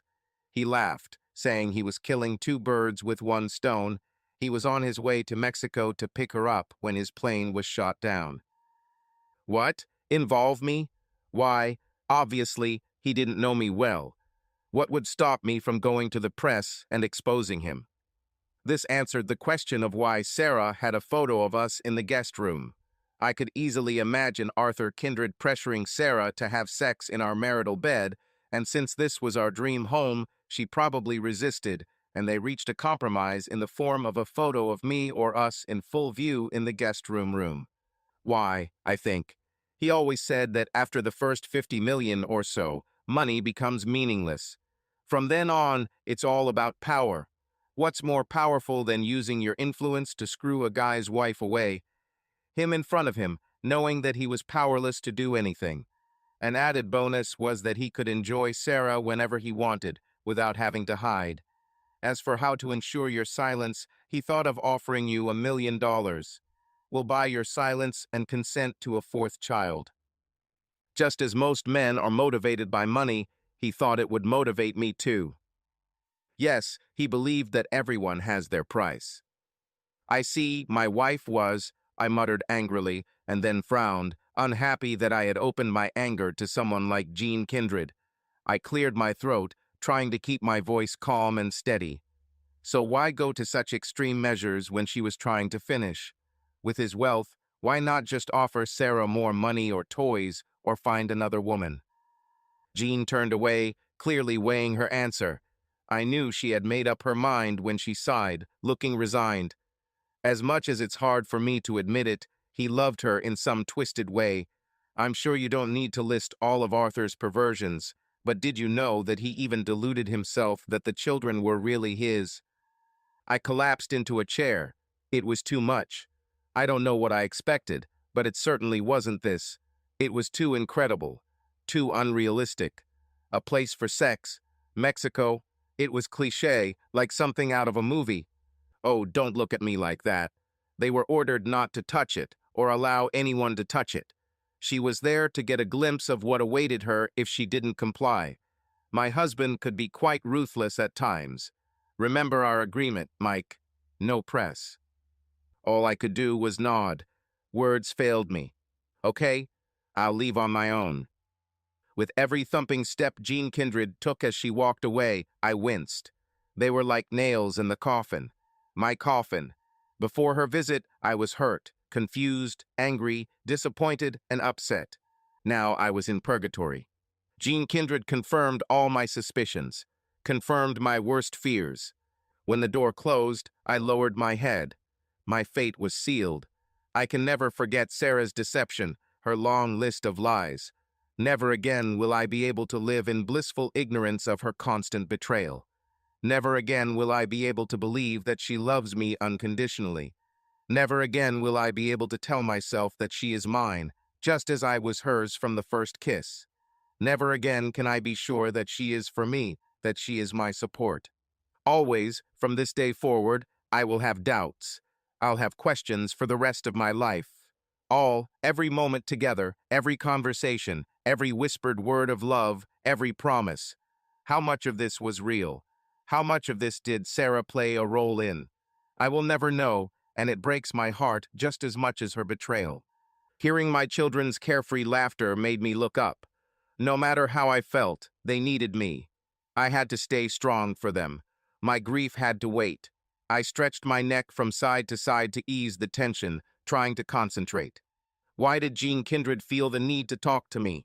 If she really thought I was guilty of murder, she risked me tying up loose ends, so to speak. And if, as I suspected, she had orchestrated her husband's murder, she risked being seen visiting the man who had reported his wife missing. Wives with connections to her dead husband. Did I interrupt her perfect murder with my surprise visit last week? Was she really that worried about bad press? Did she have more to hide than just murder? And Sarah, what should I do with her now? How could I get her out of Mexico when I didn't even know where Arthur Kindred left her? And even if I managed to return her to Australia, what should we do next? An insidious thought crept into my exhausted head. I tried to fight it, but its tentacles were like smoke, penetrating, infecting, spreading. No, I told myself. No, it's not you, Mike. But still, the thought did not leave me. Do I want to save Sarah from that place? Before I could get rid of this terrible thought, my sister and children burst into the house. By tacit agreement, we put aside discussion of Jean Kindred's visit and plunged headlong into bathing the children and preparing dinner. Jean's words echoed in my head, intertwined with memories of Sarah. Ugly words and tarnished memories. I hated how they distracted me and interfered with my time with the kids. God, I thought Cindy would never calm down, Carrie complained, falling onto the couch with her legs tucked under her. So what did the grief-stricken widow say? I don't know where to start, I began, handing her a glass of wine. First, Mike, tell me word for word what she said, and then we'll figure it out together. I recounted the conversation as best I could, stumbling only on the part that concerned Sarah's whereabouts. Carrie's sing said it all. Jean assured me that they were under orders not to force her to work or anything like that, but still. What are you going to do? Do you know? How to save people from there? I don't know the answers to all three questions. Okay, let's put rescue plans aside. When Sarah returns to Australian soil, what do you plan to do? I don't know. Carrie sighed. You don't know much, Mike. You're going to have to start making decisions. You need to have a plan. I know, but I still can't wrap my head around it all. I can't reconcile the Sarah of the ledgers and the Ferrari with the Sarah I loved for 12 years. One moment I see Sarah in yoga pants, making pancakes on a Sunday morning, and then I see her in one of those expensive dresses from the secret room, and I find it hard to believe that it's the same person. That's understandable. Her double life unsettled me too. Carrie paused, taking a sip of wine. How about we go back to basics and weigh the pros and cons? I nodded. What else could I do? So, we sorted everything out, and at the end, the divorce column looked pathetic.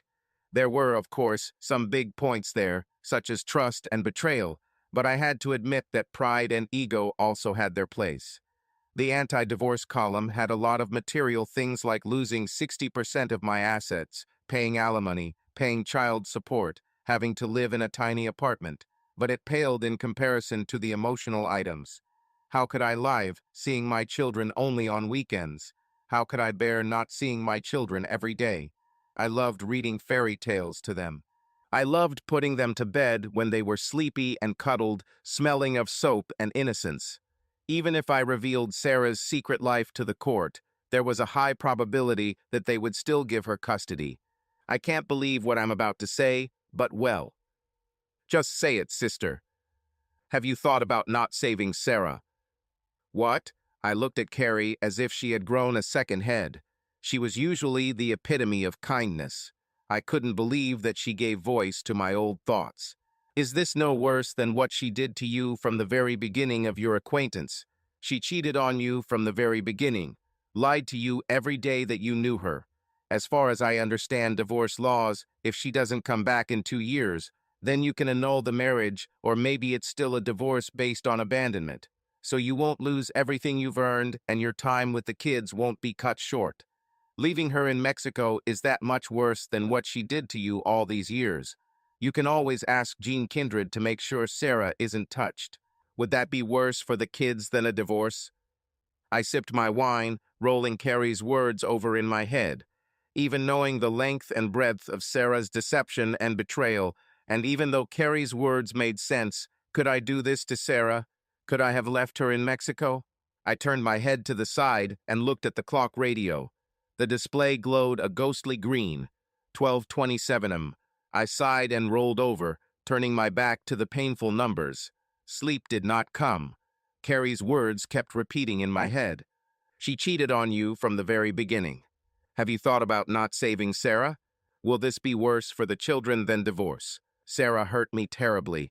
It dealt such a blow to my heart that I wasn't sure if I would ever fully recover. She has left me questioning every single point of the past 12 years. Sarah from the secret room was a stranger to me, but I loved Sarah, who cried with joy in my arms when our children were born. I loved her with all my heart. Why? Why did she continue after we got engaged? I could understand that she was using her resources to cope with the financial crisis. I might not agree with her method, but I could understand. But after we got engaged, after we got married, I will never understand this. Images of Sarah from our life together turned into images of her driving a Ferrari in a blonde wig. I saw her in her favorite white dress, and then draped in one of the expensive dresses from the secret room. Which Sarah was the real one? How will I ever know? How can I believe anything she tells me again? How can I tell when she's being sincere and when she's acting? One thing I was sure of was that no matter what motivated her to have our children, she loved them. She couldn't pretend about it.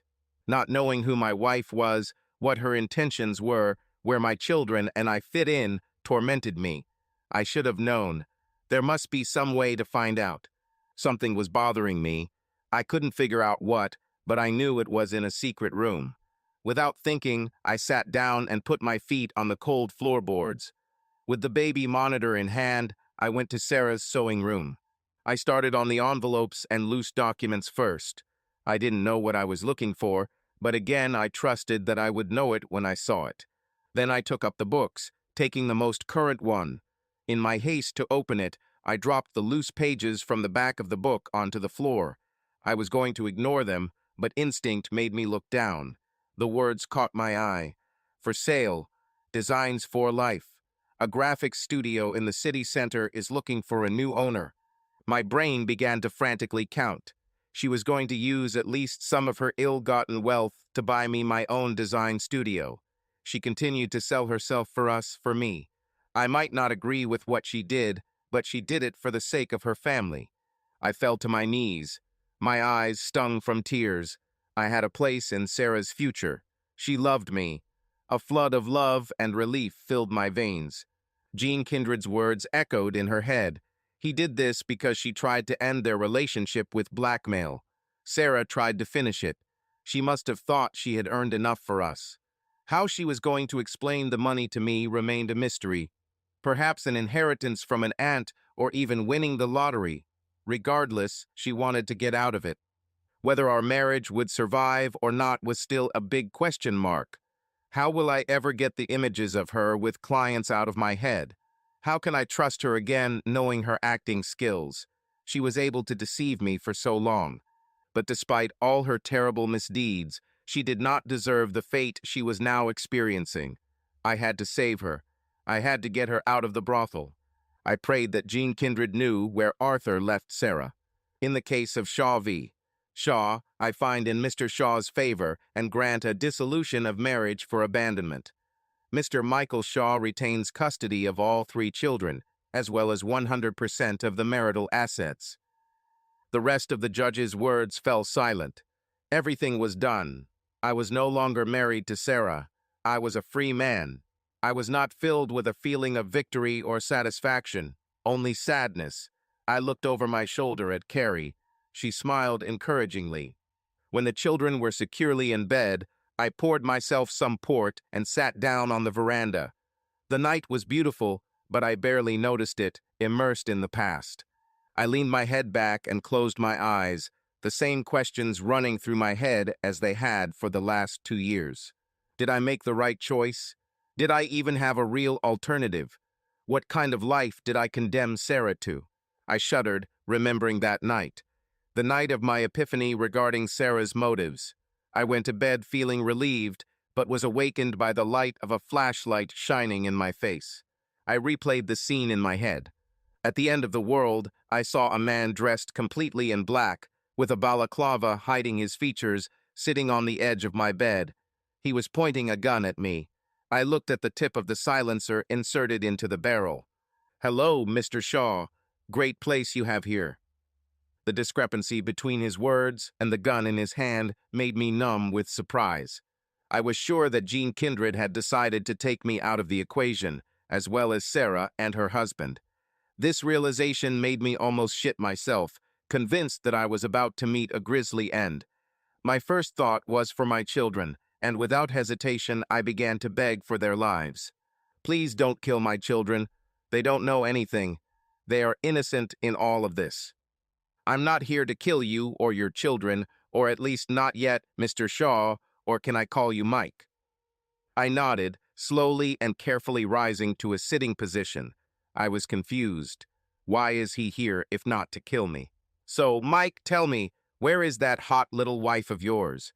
She and I were supposed to meet today, and I'm sad that she missed our date. I hope she's not trying to get out of our deal." I looked at him blankly. He raised an eyebrow, changing the angle of the gun slightly.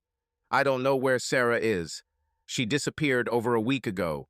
You can ask the police. I filed a report." That's bad news, Mike. You see, Sarah was supposed to pay me the rest of the debt today. What are we going to do about it?" "What?" I shook my head in confusion. "Sarah owes you money? How much? For what?" Even as I asked questions, my brain began to connect the dots. We had a business agreement, half up front, half done. Well, let's just say job done. Business agreement? What job? "Mike, Mike, Mike," the man instructed. "If Sarah wanted you to know the details, she would tell you. All you need to know is that she owes me $20,000. Pass a message to your wife. I'll be back tomorrow at 2 o'clock to collect." "But I don't know where Sarah is. I can't get a message to her." "Then you'll have to pay for it." He stood up, leaning forward to gently run the tip of the gun across my cheek. "Repeat after me, Mike. 20,000 at 2 p.m. I did as he said. He sauntered towards the door as if he had all the time in the world. It didn't even occur to me to attack him when his back was turned to me. Something told me this guy could take care of himself. At the door, he turned around. "Oh, and Mike, beautiful kids, real cuties. I checked on them before I woke you up for our little chat." I jumped out of bed at his words, the sound of the man's quiet laughter echoing in my head as he walked down the stairs. One by one I checked on the children, tears streaming down my face from the sight grief, when I found them sleeping peacefully, unharmed. The shock wore off, and I began to shake uncontrollably. I made my way to the living room on unsteady legs. I tried to think about his words, but my mind rebelled. I made him think. Suddenly, the unaccounted entry for $20,000 in Sarah's ledger made sense. Half before work, half later. The job was done. HM stands for hitman, and he wanted his money. The task was to kill a person. Kill Arthur Kindred. Dispose of a human problem like a used tea bag. I was ill. Suddenly, all the inexplicable expressions I had seen on Jean Kindred's face made sense. Confusion and fear, a strange mixture, of course. It is not surprising that at that moment I could not understand them. I was so wrong. Jean Kindred was not the one who orchestrated her husband's murder. It was Sarah. I shook my head again and again, not wanting to believe the obvious. Despite everything Sarah had done, all her lies, all her deception, her betrayal, I struggled to believe that she was capable of murder. But she was. The man's words cursed her. We had, well, a business arrangement. All you need to know is that I am owed 20,000. Half down, half over. 20,000 at 14 o'clock. What can make a person commit murder? I could imagine almost any parent doing this to protect their partner or child. But is it pointless to take another person's life? What kind of person could do this? Sarah had known and been involved with Arthur Kindred for over 10 years, and by all accounts he had been generous to her. God, she was having sexual intimacy with him. So why do you want him dead? The only conclusion I could come to was from Jean Kindred's words. This was the second time Sarah had tried to end their arrangement, and Arthur clearly wasn't going to go away quietly. Sarah wanted to leave, but Arthur did not let her go. Did this justify her in organizing the attack on him? No, not in my book. It would seem that he posed no physical threat to me or the children, but only to Sarah, who kept her secret. She killed a man to avoid revealing the truth. It was truly terrible. Is she capable of treating me with the same cold and hard logic? The night passed without sleep. The next morning, I took the kids to school and Cindy to Carrie. I didn't tell Carrie anything about what happened. There will be time for this later. I used the money from the secret room to make an envelope for the killer. The situation was ironic on many levels. Arthur Kindred essentially paid for his murder by paying the ultimate price for kidnapping Sarah. And Sarah? Well, at that very moment she was locked in a brothel because her hitman killed Arthur when he was about to free her. She was responsible for her own imprisonment, not me, not Arthur. She did this to herself. At exactly 2 o'clock, the doorbell rang. Hello, Mike. Knowing the guy's purpose for coming to my door and his profession made his excessive friendliness seem sinister. The envelope was in my hand, but I did not immediately hand it over to him.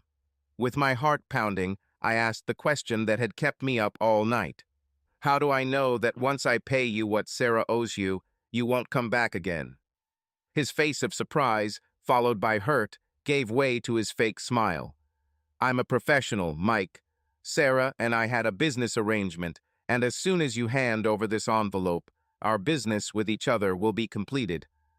I nodded and gave him the money, praying I wasn't making a mistake. I mean, how reliable are the words of a man living outside the law? I watched him leave. Perhaps it was my imagination or my knowledge of what he did for a living, but everything about him radiated danger. His words from last night were repeated. Oh, and Mike, good kids, real cuties. I checked them before I woke you up for our little chat. Something told me that for the right price, he would have no problem killing a child. And Sarah brought him into our lives, in the lives of our children, our sweet, innocent children. This knowledge made all her other misdeeds seem like drops in the ocean.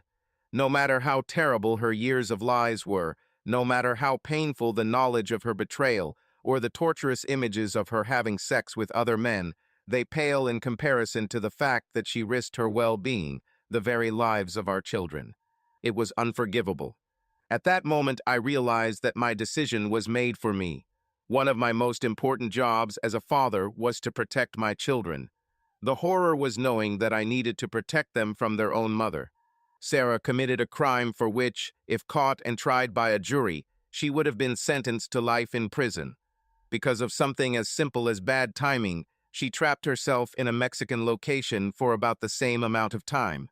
Karma definitely bit her in the ass. Taking a deep breath, I returned to the present and took a sip of port. I love my children immensely and will do everything I can to protect them. This meant that it would take time to fully come to terms with my decision to leave Sarah in Mexico. This was the price of what I had to do as a father. Jean couldn't miss the investigation into her husband's murder. The police acted carefully, to put it mildly. Although she was innocent and no charges were ever brought, she had accumulated enough dirt that she was ostracized by her former friends and excluded from the society she had sacrificed so much to be a part of. Jean never married again. Having no children, grandchildren, or real friends, she was unable to enjoy her extraordinary wealth and died a lonely woman. She kept her word and never mentioned Mike to the police. Apparently, she was more afraid of bad publicity than a police investigation.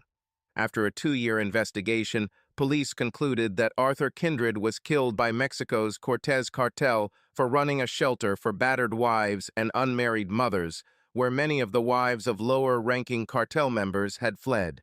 Mike sold the house he shared with Sarah. The couple who bought it were delighted to have a secret room.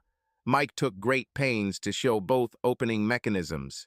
Mike bought a new house closer to his sister Carrie, which included a detached four-car garage and an apartment, which he converted into his graphic design business. Using some of Sarah's $1.6 million in secret earnings, he was able to find time to build his business from the ground up, as well as hire a full-time housekeeper nanny for James, Jenny, and Cindy. Over time, Mrs. Knowles became a pseudo-grandmother to the children. 5 years after Sarah disappeared, he met Diana, a young single mother.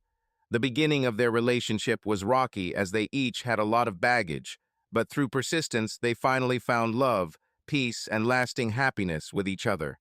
Ironically, Mike ended up having 4 children. Diane's son, Ryan, who was a year younger than Mike's son, Jamie, fell in love with Cindy when he returned home from college and discovered that she was already an adult. But that's another story. Oh, and DNA tests confirmed that Michael was the biological father of all 3 of his children. Being a true professional, the hitman never bothered Mike and his family again. Subscribe to our channel so that your love doesn't cheat on you, and go ahead and listen to the next story, because this story is nothing compared to the next one. If you're under 18, don't even think. Click to the next one. Click to the next one. Click to the next one. Click to the next one. Click to the next one.